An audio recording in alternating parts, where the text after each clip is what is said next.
우리 함께 신앙 고백하시겠습니다.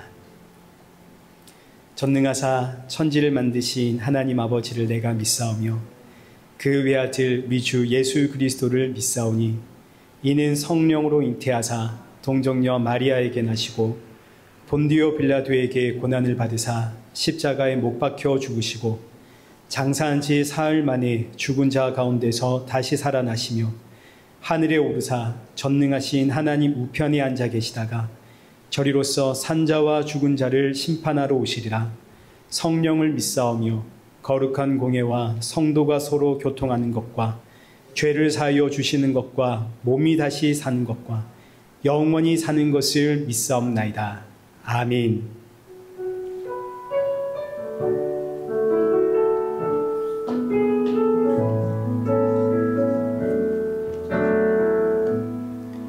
하늘의 문을 여소서 이곳을 주목하소서 주를 향한 노래가 꺼지지 않으니 하늘을 열고 오소서 이곳에 임재하소서 주님을 기다립니다. 기도의 향기가 하늘에 닿으니 주여 임재하여 주소서 이곳에 오셔서 이곳에 앉으소서 이곳에서 드리는 예배를 받으소서 주님의 이름만이 오직 주의 이름만 이곳에 있습니다.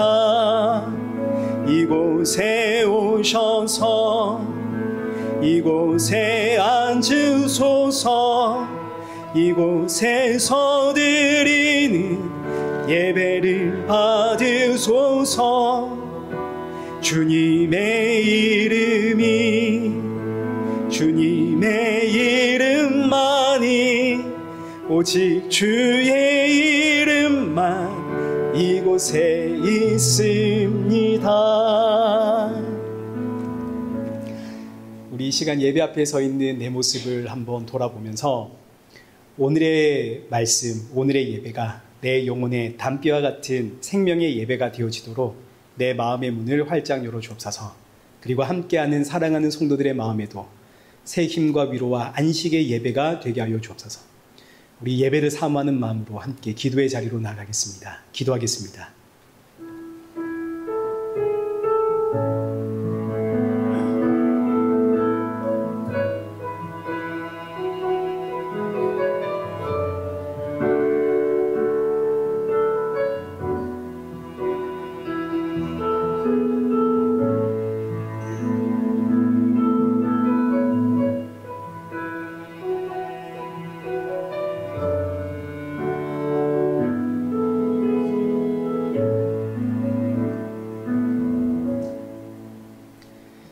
살아계신 하나님 아버지, 오늘 우리를 이 예배 자리로 인도하심에 감사드립니다.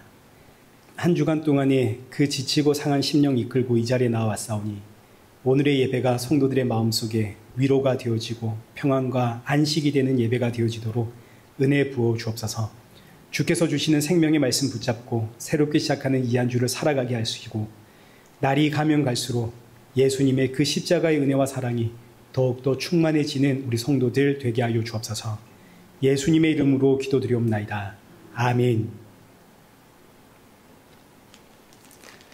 우리 이 시간 교독문 제1번 함께 교독하시겠습니다.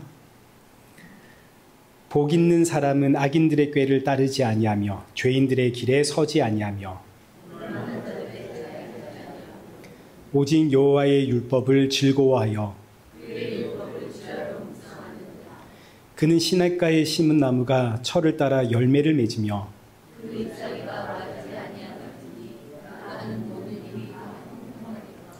악인들은 그렇지 아니하며 그러므로 악인들은 심판을 견디지 못하며 함께 읽겠습니다. 무릇 의인들의 길은 여호와께서 인정하시나 악인들의 길은 망하리로다. 아멘. 우리 함께 찬송가 23장 찬양하시겠습니다.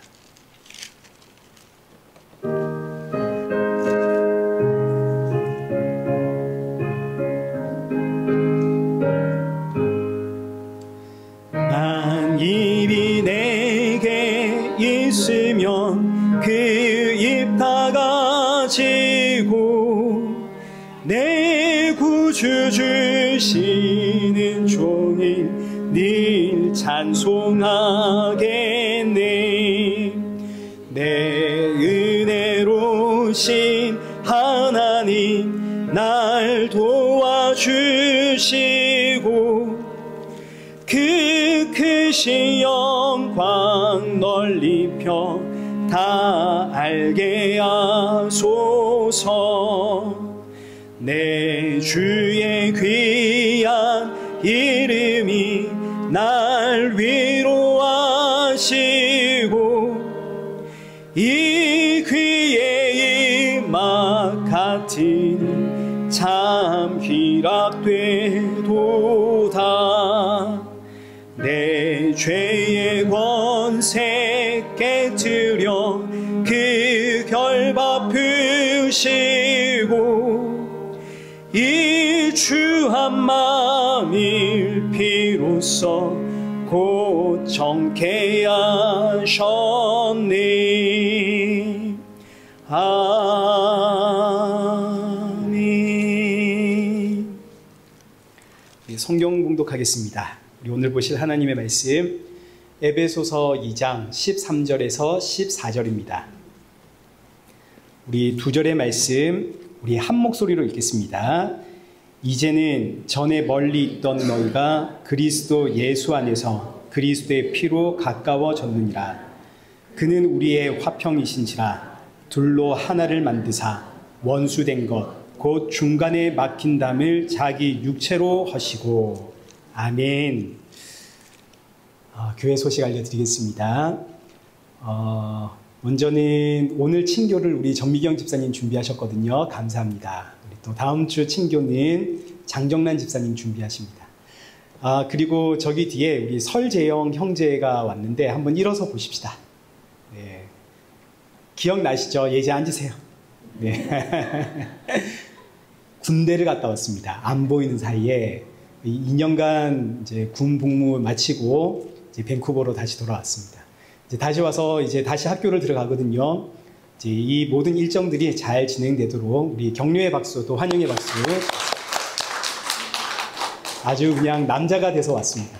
감사합니다. 네, 우리 이 시간 함께 헌금 봉헌하겠습니다.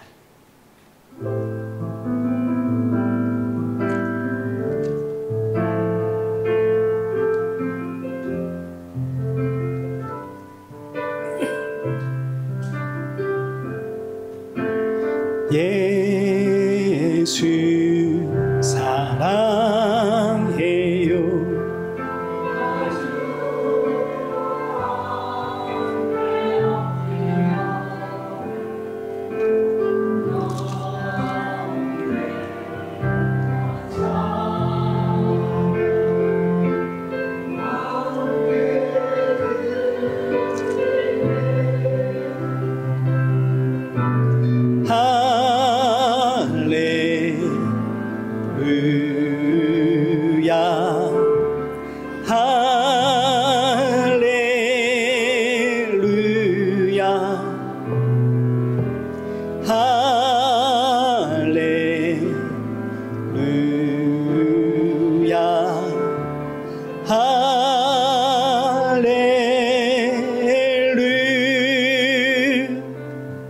기도하겠습니다. 좋으신 하나님, 지난 한 주간 동안에 우리의 연약함과 완악함 용서하여 주옵시고, 예배를 드릴 때마다 예수님의 그 십자가의 은혜로 우리가 이 자리에 설 수 있다는 사실을 기억하며 이 세상에 꿈과 소망과 비전 두지 않고 하나님 나라의 소망을 품으며 이 땅에서 나그네로 살아가는 우리 성도들 되도록 그 마음의 중심 붙잡아 주옵소서. 이 시간 귀한 예물을 준비하여 드립니다. 헌금을 준비할 때마다 날 위해 십자가에 죽으시고 부활하신 예수님 기억하며 주께 드림이 나의 기쁨이고 나의 모든 것이 주의 것임을 고백하는 우리 성도들 되게 하여 주옵소서. 예수님의 이름으로 기도드리옵나이다. 아멘. 우리 오늘 본문은 에베소서 2장 13절에서 14절입니다. 그리스도의 피라는 제목으로 오늘 본문의 말씀 우리 함께 살펴보겠습니다. 먼저 지난주에는 여기 11절의 말씀을 중심으로 그러므로 생각해라. 이제 무엇을 생각해야 하냐면 첫 번째, 우리가 받은 구원이 얼마나 불가능한 것인가를 우리가 생각을 해봐야 됩니다. 여기 11절과 12절의 말씀은 유대인과 이방인들의 차별됨을 설명하는 것으로 유대인들은 육체로는 하나님께서 택하여 부르신 아브라함의 후손들이고 하나님의 백성이라는 할례도 받았고 또 약속의 언약, 하나님으로부터 친히 율법을 받은 백성들입니다. 자, 이 의미는 하나님께서 유대인들에게 하나님이 누구신지를 친히 알려주었다는 이야기입니다. 이것이 유대인과 이방인의 아주 결정적인 차이입니다. 구원은 하나님을 아는 것에서부터 시작을 하거든요. 근데 이방인은 하나님이 누군지를 모릅니다. 아브라함이 누군지도 모르고 할례가 뭔지도 모르고 약속의 언약이 뭔지도 모릅니다. 그러나 유대인들은 하나님께서 끊임없이 하나님이 누군지를 알려주십니다. 아브라함을 통해서 알려주시고 할례라는 제도를 통해서 알려주시고 약속의 언약이라는 그 율법을 통해서 하나님을 끊임없이 알려주십니다. 그리고 또 단순히 지식으로만 알려주신 것이 아니라 이스라엘의 역사에 친히 간섭을 하십니다. 우리가 잘 아는 애굽에서의 10가지 재앙, 온 이스라엘 백성들이 그 재앙을 보고 나오죠. 홍해를 육지처럼 걷게 만드십니다. 광야에서 매일 아침마다 만나를 먹죠. 낮에는 구름 기둥이, 밤에는 불 기둥이 이스라엘을 지키고 보호합니다. 가나안 땅에서는 여리고성을 하나님이 무너뜨려 주시죠. 하나님께서 정말 그 이스라엘의 역사, 그 수천 년의 구약의 역사 가운데 이 땅에서 할 수 있는 모든 방법을 동원해서 유대인들에게 하나님이 누구신지를 알리고 가르쳐 주십니다. 그렇지만 결론은 뭡니까? 유대인들이 하나님을 아나요, 모르나요? 모르죠. 구약 성경의 결론은 어떻게 가냐면 유대인들은 우상 숭배를 하고 망하더라. 이렇게 끝이 난다고요. 하나님께서 아무리 정성을 다해 가르치고 가르쳐도 그 정성을 쏟아보아도 유대인들은 하나님을 알지 못하고 결국 우상 숭배로 망하더라. 이제 여기서 한번 생각해 봐라 이겁니다. 하나님께서 정성을 쏟아부으며 하나님이 누구인지를 가르친 그 유대인들조차도 하나님을 제대로 알지 못해서 망했다면 이방인들은 뭐 말할 것도 없죠. 그러니 여기서 생각해봐라라는 첫 번째 의미는 구원은 사람의 지식과 이해력으로는 불가능하다라는 뜻입니다. 사람의 인지력을 가지고는 하나님을 알 수가 없습니다. 하나님을 아는 게 불가능하니까 구원을 받을 수가 없습니다. 그런데 오늘 저와 여러분은 구원받은 하나님의 백성 아닙니까? 그러니 여기 11절에 그러므로 생각해라. 이 두 번째 의미는 저와 여러분이 구원받았다는 게 얼마나 놀랍고 놀라운 하나님의 은혜인가를 알아라. 이런 이야기가 되는 겁니다. 하나님이 친히 자신을 알려주신 유대인들도 실패를 했는데 아니 우리 이방인들이 어떻게 구원을 받았단 말인가? 놀라운 하나님의 은혜. 그럼 이제 이방인들이 어떻게 하나님으로부터 구원을 받게 되었는가? 이제 그 답이 13절입니다. 여기 13절 보시면 이제는 전에 멀리 있던 너희가 그리스도 예수 안에서 그리스도의 피로 가까워졌느니라. 멀리 있던 우리가 그리스도의 피로 가까워졌다. 여기서 이 가까워졌다라고 하는 이 단어가 원어로는 손을 뻗으면 닿는 거리에 있다 이런 뜻입니다. 손을 뻗으며 닿는 거리, 이거는 이제 내 영역이라는 뜻입니다. 그러니까 이방인들이 예수 그리스도의 피로 누구의 영역 안으로 들어왔다는 뜻입니까? 그렇죠. 하나님의 영역 안으로 들어왔다는 이야기죠. 전에는 멀리 있던 너희가, 멀리 있었다는 이야기는 손을 뻗어도 닿을 수 없는 거리에 있던 너희, 하나님의 영역 밖에 있던 너희가 이제는 예수 그리스도의 피로 하나님의 영역 안으로 들어왔습니다. 이게 이제 가깝다라는 뜻입니다. 자, 그런데 이 가깝다라는 이 단어를 사람에게 사용할 때는 이게 이제 단순히 거리상의 이야기가 아닙니다. 너와 나는 하나다 이런 뜻이 됩니다. 왜냐하면 이제 어떤 사람이 내 앞이나 옆에 있다고 할 때 손을 펴면 그 사람을 터치할 수 있습니다. 그렇지만 이거는 거리상으로 나와 가까운 것이지 거리상으로 나와 가깝다고 해서 이 사람과 내가 정말 가까운 사이다 이건 아니죠. 사람 사이에서 가깝다라고 할 때는 내 손이 그 사람의 머리부터 발끝까지, 그 사람의 등 뒤까지 내 손이 닿아야만 그때 가깝다 이 표현을 쓰게 됩니다. 자, 그럼 한번 생각해 보십시오. 내가 한 사람을 마주보고 그 사람의 등 뒤까지를 내 손이 닿게 하려면 이 사람을 어떻게 해야겠습니까? 내 품에 안아야겠죠. 한 사람을 내 품에 안을 때 그때 가깝다 이 단어가 사용하게 되는 겁니다. 누군가를 내 품에 안았다는 의미는 여러분 아무나 안을 수 있습니까? 보통은 가족끼리 안을 수 있고 부부 사이, 부모 자녀 사이 혹은 연인 사이 또는 나와 정말 뜨거운 우정을 나눈 친구 사이끼리 이렇게 안을 수 있겠죠. 그래서 이 가깝다라는 이 단어는 이제 그는 나와 한 몸이다 이런 의미를 가지고 있습니다. 자, 그러니까 이제는 전에 멀리 있던 너희가 그리스도 예수 안에서 그리스도의 피로 가까워졌다. 이 의미는 예수님의 피로 인해 하나님이 우리를 어떻게 했다는 이야기입니까? 품에 안았다 이 이야기입니다. 너는 내 가족이다.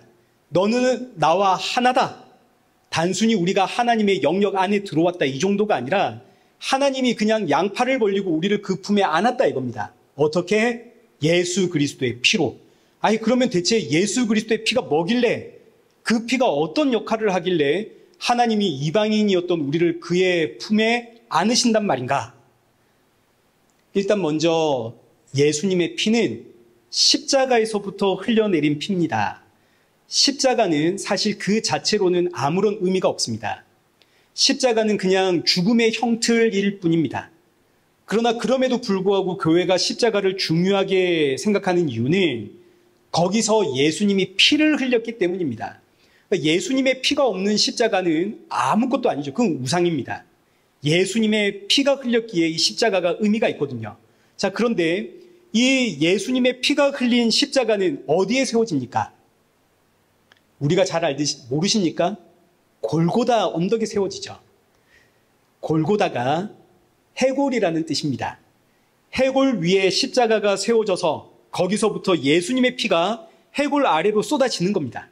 이제 여기서 이 당시 사람들의 그 보편적인 피에 대한 의미를 생각을 해봐야 됩니다. 이 당시 피의 보편적인 그 의미가 생명입니다. 여기 레위기 17장 11절 보시면 육체의 생명이 어디에 있다고요? 피에 있다고요. 근데 이 피를 하나님이 친히 우리에게 주시는데 이걸 왜 주시냐면 여기 11절에 너희의 생명을 위해서 내가 친히 피를 주겠다 하십니다. 왜냐하면 생명이 피에 있기 때문에 피가 곧 생명이기 때문에 그래서 피가 뭐를 이긴다고요? 피가 죄를 속하느니라. 피가 죽음을 이긴다는 이야기입니다. 생명이 죽음을 이깁니다. 자, 이 말씀이 이제 어디로 연결되냐면 요한복음 6장 53절 예수께서 이르시되 내가 진실로 진실로 너희에게 이르노니 인자의 살을 먹지 아니하고 인자의 피를 마시지 아니하면 너희 속에 뭐가 없다고요? 생명이 없다고요. 자, 이 말씀을 보니까 예수님의 피가 곧 생명입니다. 근데 이걸 여기 레위기 17장의 말씀과 연결하면 하나님이 우리에게 주시는 그 피가 누구의 피라는 이야기입니까? 예수님의 피라는 이야기가 되는 거죠. 예수님의 피가 죄를 속하고 예수님의 피가 죽음을 이기는 능력이 되고 예수님의 피가 바로 생명입니다. 근데 이 피가 지금 어디서 흘러내린다고요? 십자가에서. 근데 이 십자가는 어디에 세워졌습니까? 골고다, 해골 위에 지금 십자가가 세워져 있습니다. 자, 그러니 해골 위에 세워진 십자가에서부터 흘러내리는 그 예수님의 보혈, 그 생명의 피가 죄와 죽음을 이기는 하나님의 능력 아닙니까? 이 피가 십자가를 타고 흘러서 해골 위에 떨어지면 이 해골이 어떻게 되겠습니까? 살아나겠죠. 이 해골이 바로 저와 여러분입니다. 죽었던 우리 머리 위에 예수님의 십자가가 세워지고 거기서부터 예수님의 피가 흘러 내 머리부터 발끝까지 나를 적심으로 내가 살아난 겁니다. 여기서 우리 머리 위에 십자가 세워지고 여기서부터 예수님의 피가 흘러내리기 때문에 예수님을 내 머리 위에 머리, 예수님이 우리의 머리다 이 표현을 하는 겁니다. 내 머리가 되시는 예수님으로부터 그 피가 흘러 나를 적십니다. 하나님께서 그 피의 냄새를 맡으시고 너는 내 아들이구나 하고 나를 품에 안으시는 거죠. 그래서 다시 본문 여기 13절 이제는 전에 멀리 있던 너희가 그리스도 예수 안에서 그리스도 피로 인해 하나님의 품에 안기게 되었다. 자, 여기서 지난주에 말씀드렸듯이 이방인의 구원은 그렇기 때문에 예수님의 십자가 사건에서부터 시작이 되는 겁니다. 그전에는 이방인의 구원이 없습니다. 왜냐하면 제사장 나라로서 복음을 증거해야 하는 이스라엘이 복음을 자기들끼리 품고 이 복음을 전하지 않았거든요. 심지어 복음을 전했다 하더라도 이스라엘 백성부터가 하나님을 제대로 알지 못하니까 어떻게 올바른 복음이 전해지겠습니까? 이제 이것을 예수님의 표현으로 하자면 마태복음 23장 13절입니다. 이제 음미하면서 읽어보십시오. 화 있을진저 외식하는 서기관들과 바리새인들이여 너희는 천국 문을 사람들 앞에 닫고 너희도 들어가지 않고 들어가려 하는 자도 들어가지 못하게 하는도다. 화 있을진저 외식하는 서기관들과 바리새인들이여 너희는 교인 한 사람을 얻기 위하여 바다와 육지를 두루 다니다가 생기면 너희보다 배나 더 지옥 자식이 되게 하는도다. 바로 이 이야기입니다. 자, 그러니까 예수님의 십자가 전까지는 이방인의 구원이 없습니다. 그런데 이방인의 구원만 없는 게 아니라 유대인의 구원도 없습니다. 자, 이 의미가 이제 여러분의 오해를 살 수 있는데 진짜 구원이 없었다 이 의미가 아닙니다. 진짜 구원이 없었다 이 의미가 아니라 예수님의 십자가 전까지는 왜 예수님이 이 땅에 오셔야만 했는지 그 당위성을 증명해내기 위한 역사이기 때문에 그 구약의 그 수천 년의 역사 가운데 유대인이든 이방인이든 전부 자력 구원에는 실패했다 이 이야기입니다. 다 스스로의 힘으로는 구원에 실패했다. 어느 인간도 스스로 구원에 이를 수가 없다. 이 사실을 구약의 수천 년 역사 가운데 증명해내시고 그 다음에 친히 하나님이 이 땅에 오시어 십자가에 죽으시고 부활하시고 그 이후에 영으로 이제 하나님이 친히 자기 백성들을 찾아가심으로 이때부터 이방인들의 구원이 본격적으로 시작이 되었다. 뿐만 아니라 유대인의 구원도 이때부터 본격적으로 시작이 되었다. 이 의미입니다. 진짜로 이방인과 유대인의 구원이 없었다. 예수님 십자가 전에 이 이야기가 아니라 이방인도 유대인도 예수님의 십자가 사건부터 본격적인 하나님의 구원의 역사가 시작이 되었다. 이해되시죠? 자, 그리고 하나님께서 친히 자기 백성들을 찾아가실 때는 반드시 사람을 통해서 복음을 듣게 하십니다. 제가 지난주에 이런 질문을 받았거든요. 목사님, 우리나라 그 예수님 십자가 사건이 2000년 전인데 2000년 전이면 우리나라가 삼국시대, 고려시대 이때인데 예수님 십자가 이후니까 그러면 그 시대에도 하나님이 우리나라 그 고려시대나 삼국시대 때 하나님이 친히 찾아가서 구원해낸 사람이 있을 거 아닙니까? 제가 이런 질문도 받았거든요. 그렇지가 않습니다. 방금도 말씀을 드렸지만 하나님께서 자기 백성을 부르실 때는 일단 살려내고 그 다음은 반드시 사람을 통해 복음을 듣게 하십니다. 로마서 10장 13절 이하의 말씀 보십시오. 누구든지 주의 이름을 부르는 자는 구원을 받으리라. 그래놓고 이제 이어지는 말씀이 누구든지 그들이 믿지 아니하는 일을 어찌 부르리요? 듣지도 못한 일을 어찌 믿으리요? 전파하는 자가 없이 어찌 들으리요? 보내심을 받지 아니하였으면 어찌 전파하리요. 하나님은 언제나 자기 백성들을 살려놓으신 다음엔 반드시 사람을 통해서 복음을 듣게 하십니다. 그러니까 복음을 듣지를 못했는데 예수님과 십자가를 모르는데 구원을 받았다. 이런 공식은 성립될 수가 없습니다. 여기 13절에 있는 것처럼 누구든지 그가 어떤 사람이든 반드시 주 예수 그리스도의 이름을 불러야 구원이 되는 겁니다. 혹 예수님을 몰라도 하나님이 친히 찾아가 알려줘서 구원을 받는다 그러면 예수님 뭐하러 십자가에 죽으십니까? 사도 바울인 뭐하러 이방 나라를 찾아가서 그렇게 열심히 생명 걸고 복음 증거하겠습니까? 하나님이 알아서 다 살려놓으실 건데, 하나님 백성들은. 그러나 이런 이야기를 들으면 우리 안에 금세 반감이 생깁니다. 그럼 그 시대 사람들 너무 불쌍해 보이고 억울해 보이고 하나님 공평하지 않아 보이고. 근데 왜 이런 마음이 우리 안에 생기냐면 내가 본질상 진노의 자녀라는 사실을 생각을 안 하니까 자꾸 의식적으로 내가 얼마나 악한 죄인인가를 떠올리지를 못하니까 우리 마음속에서 이런 마음들이 자꾸 생겨 나오는 겁니다. 내가 죄인이라는 사실을 모르니까 왜 누구는 구원해주고 왜 누구는 구원해주지 않는가, 이런 반감이 생기는 거죠. 그래서 성경은 끊임없이 우리에게 우리는 전부 다 죄 아래 갇힌 자다, 우리는 죄인 중에 괴수다, 끊임없이 성경이 우리에게 알려주고 가르쳐주는 겁니다. 우리는 모두 다 끔찍한 죄로 인해 사형 선고를 받은 죄인들입니다. 죽음에 갇힌 자들입니다. 이제 이걸 우리식으로 극단적으로 표현하자면 우리가 전부 다 지금 말도 못하게 끔찍한 연쇄 살인범들입니다.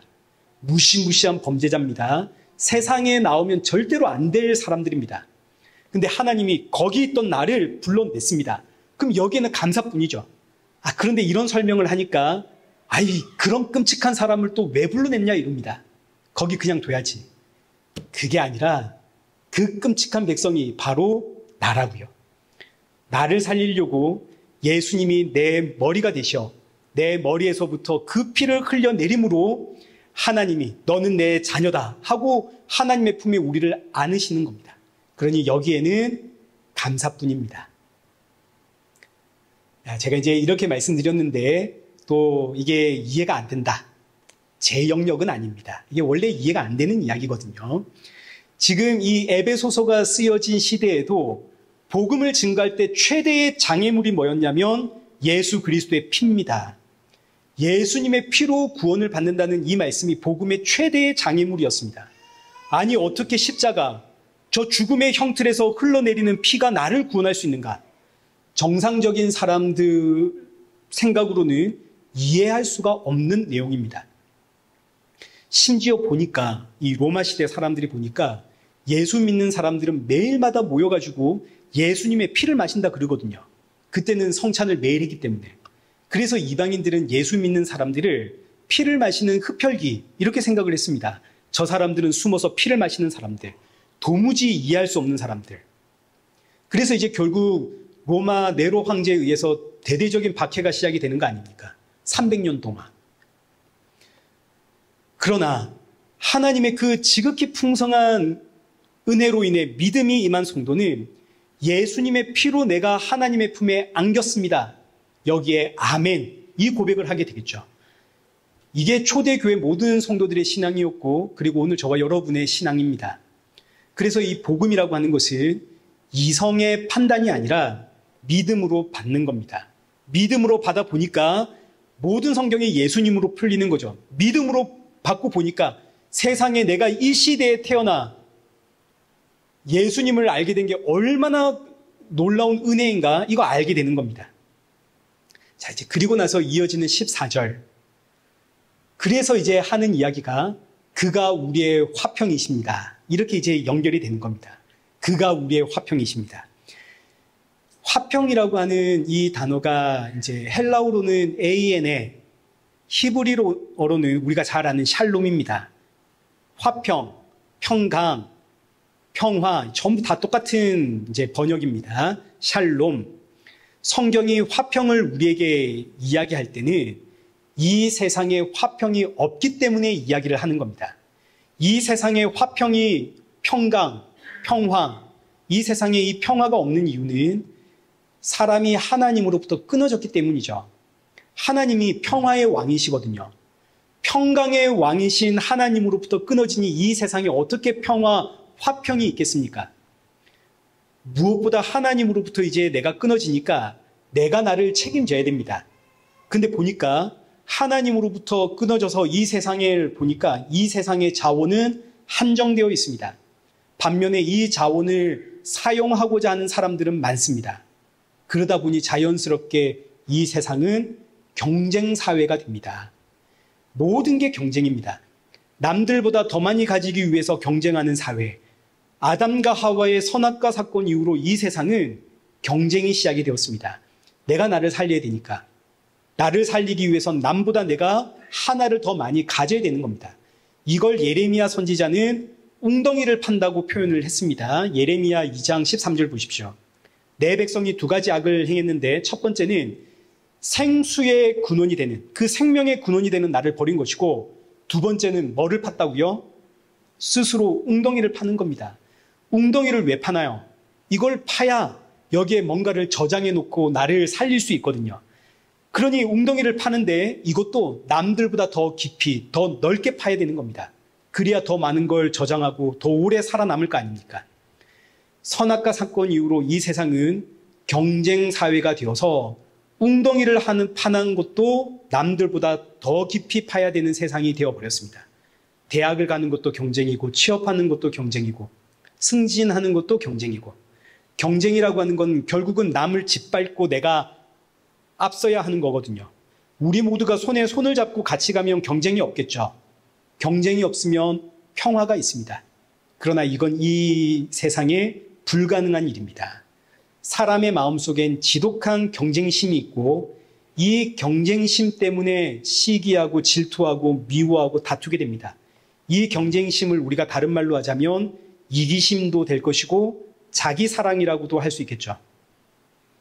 그리고 이 경쟁심은 결국 나는 너와 다르다는 차별과 우월감이나 열등감으로 이어지게 됩니다. 그러니 생명의 근원이 되시는 하나님으로부터 끊어진 그 순간부터 이 세상엔 평화가 없습니다. 그런데 이런 세상에 예수님이 오셨습니다. 십자가에 죽으신 그 예수님의 피로 인해서 하나님으로부터 끊어진 우리가 하나님의 품에 안기게 되었습니다. 이게 바로 평화입니다. 하나님으로부터 끊어졌으니 평화가 없는데 세상에 내가 하나님의 품에 다시 안겼으니 평화가 회복된 거 아닙니까? 누구를 통해서? 예수님의 그 피를 통해서. 근데 그 예수님이 하나님이시거든요. 평강의 왕이신 그 하나님이 친히 피 흘리시고 친히 나를 불러 그의 품에 안아주심. 이게 화평입니다. 그래서 본문 14절에 그는 우리의 화평이시다. 이렇게 시작을 하는 거죠. 자, 뿐만 아니라 예수님의 피로 하나님과 화평을 이루니까 자연스럽게 이웃과도 화평을 이루게 되는데, 이제는 내가 더 이상 나를 책임지질 않습니다. 하나님이 나를 책임집니다. 그러니 내가 나를 살리려고 이 땅에서 누군가와 경쟁할 이유가 사라졌습니다. 무엇보다 하나님과 화평을 이루고 나니까 나는 예수님의 피가 아니고선 구원받을 수 없는 죄인이라는 사실을 알게 되었습니다. 이 사실을 알고 내 옆에 있는 사람을 보니까 이 사람은 내 경쟁 상대가 아니라 이 사람도 예수 그리스도의 피로 구원받아야 하는 대상으로 보이게 됩니다. 이 사람이 나와 경쟁하려고 해도 나는 이 사람을 위하여 기도하며 예수님을 증거하게 됩니다. 이게 바로 이웃과의 화평이고 이웃 사랑입니다. 이웃을 사랑해라. 사랑은 다른 게 아닙니다. 한 영혼을 위해 기도하며 예수 그리스도 그 생명의 주를 증거하는 것이 사랑입니다. 그리고 이 사랑이 바로 화평입니다. 오늘 본문 14절이 바로 그 이야기를 하는 겁니다. 이제 우리 14절 보십시오. 그는 우리의 화평이신지라 둘로 하나를 만드사 원수된 것 곧 중간에 막힌 담을 자기 육체로 허시고. 자, 여기서 이제 두 사람이 나오는데 문맥상으로 보자면 유대인과 이방인입니다. 유대인과 이방인은 우리가 잘 알듯이 서로 원수 사이거든요. 왜 원수 사이가 됐냐면 유대인과 이방인 사이에는 아주 서로 건널 수 없는 막힌 담이 있습니다. 근데 이 담을 누가 쌓았는가? 이방인들의 입장에서 보자면 유대인들이 쌓아 올린 담입니다. 놀랍게도. 우리는 너희와 달라. 우리는 아브라함의 후손. 우리는 할례를 받은 민족. 우리는 하나님으로부터 언약의 약속을 받은 백성.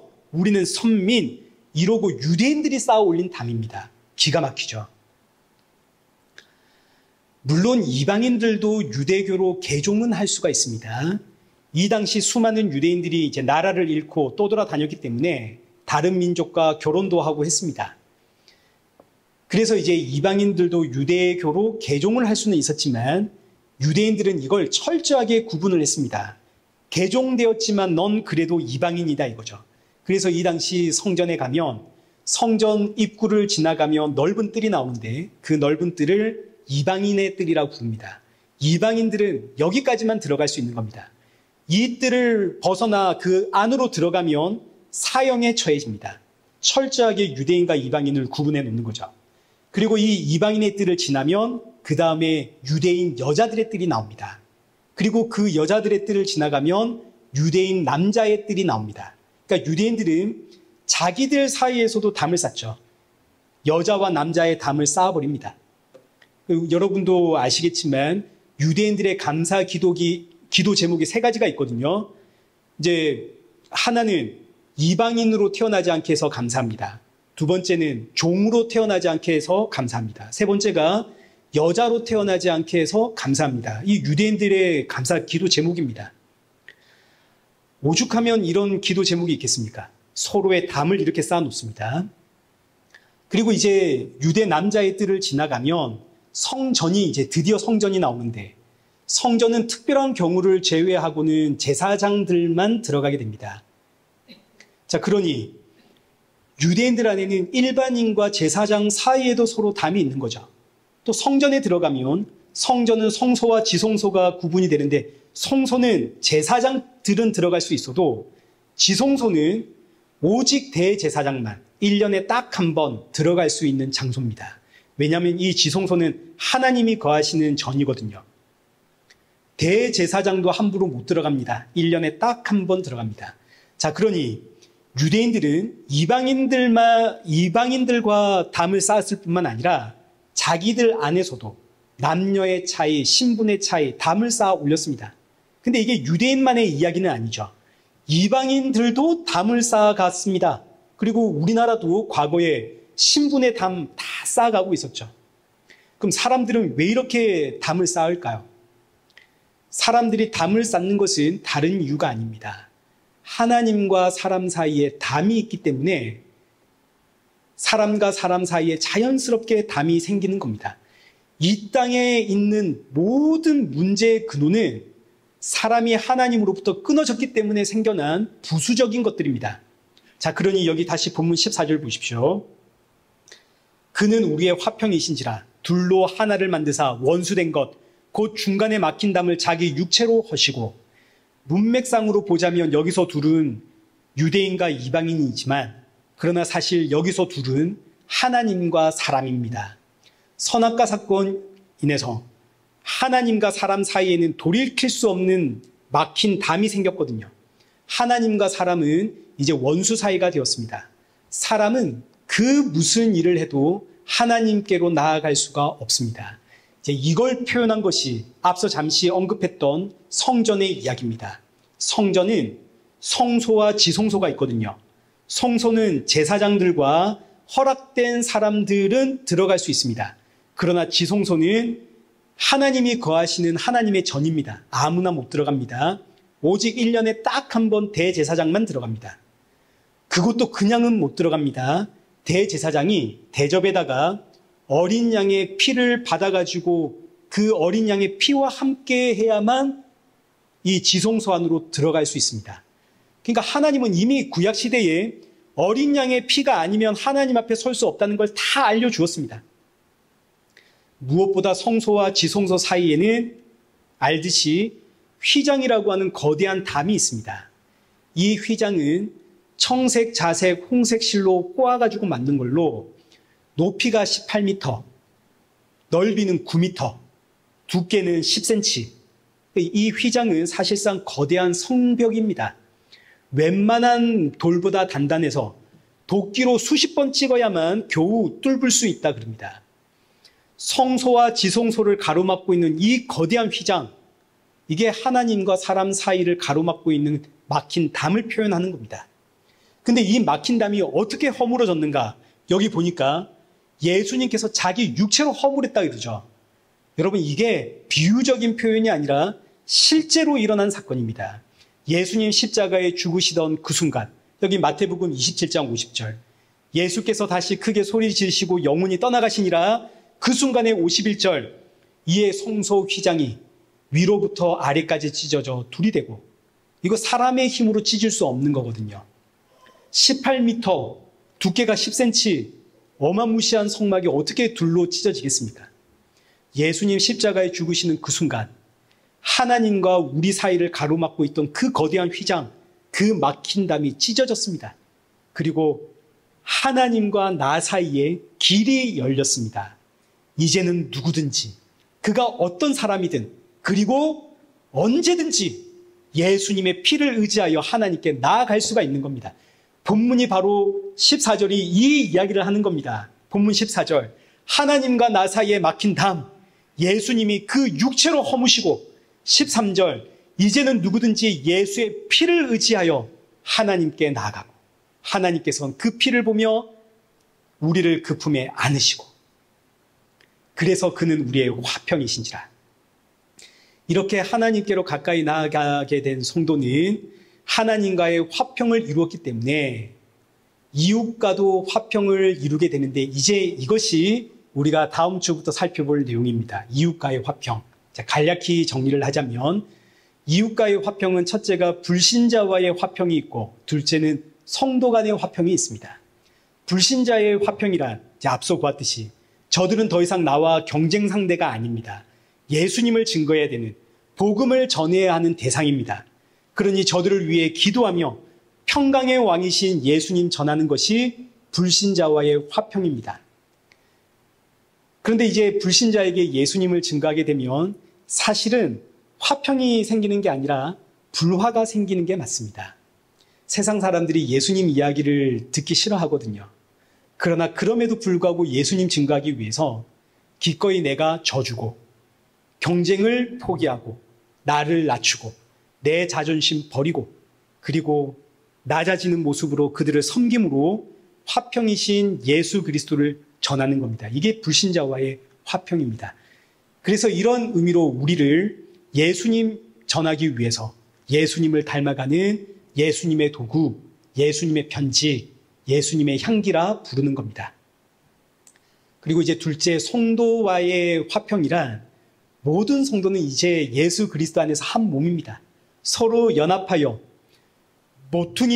머릿돌이 되시는 그 예수님 안에서 이제 우리가 한 몸으로 지어져 가는 겁니다. 여기에 대해서 우리가 다음 주부터 살펴보겠습니다. 말씀을 맺겠습니다. 오늘의 본문 내용을 아주 잘 요약하고 있는 성경이 히브리서 10장 19절입니다. 그러므로 형제들아, 우리가 예수의 피를 힘입어 성소에 들어갈 담력을 얻었나니 그 길은 우리를 위하여 휘장 가운데로 열어놓으신 새로운 살 길이요, 살 길, 생명의 길, 이런 뜻입니다.